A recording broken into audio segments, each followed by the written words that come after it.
The very word secrecy is repugnant in a free and open society, and we are, as a people, inherently and historically opposed to secret societies, to secret oaths, and to secret proceedings. We decided long ago that the dangers of excessive and unwarranted concealment of pertinent facts far outweighed the dangers which are cited to justify it.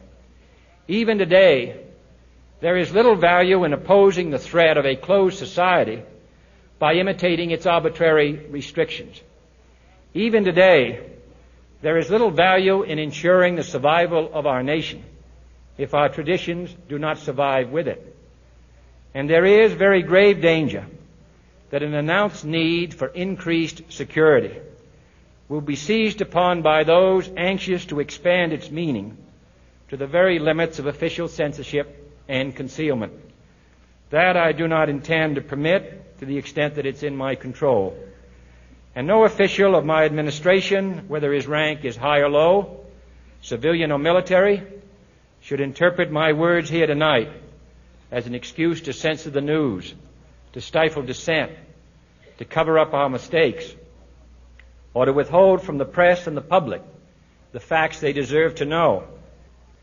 For we are opposed around the world by a monolithic and ruthless conspiracy that relies primarily on covert means for expanding its sphere of influence, on infiltration instead of invasion, on subversion instead of elections, on intimidation instead of free choice, on guerrillas by night instead of armies by day.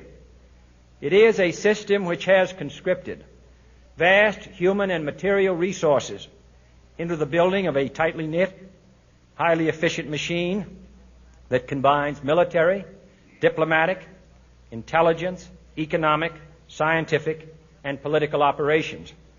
Its preparations are concealed, not published. Its mistakes are buried, not headlined. Its dissenters are silenced, not praised. No expenditure is questioned, no rumor is printed, no secret is revealed.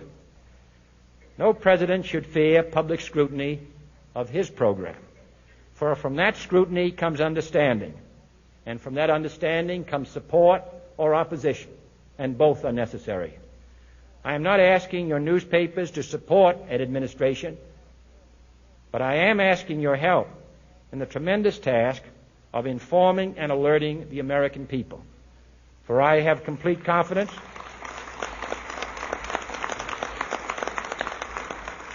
in the response and dedication of our citizens whenever they are fully informed.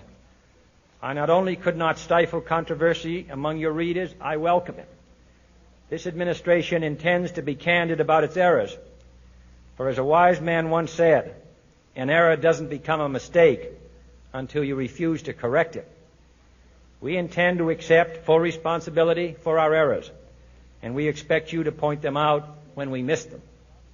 Without debate, without criticism, no administration and no country can succeed, and no republic can survive.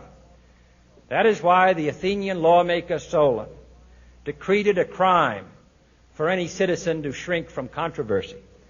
And that is why our press was protected by the First Amendment, the only business in America specifically protected by the Constitution, not primarily to amuse and entertain, not to emphasize the trivial and the sentimental, not to simply give the public what it wants, but to inform, to arouse, to reflect, to state our dangers and our opportunities, to indicate our crises and our choices, to lead, mold, educate, and sometimes even anger public opinion.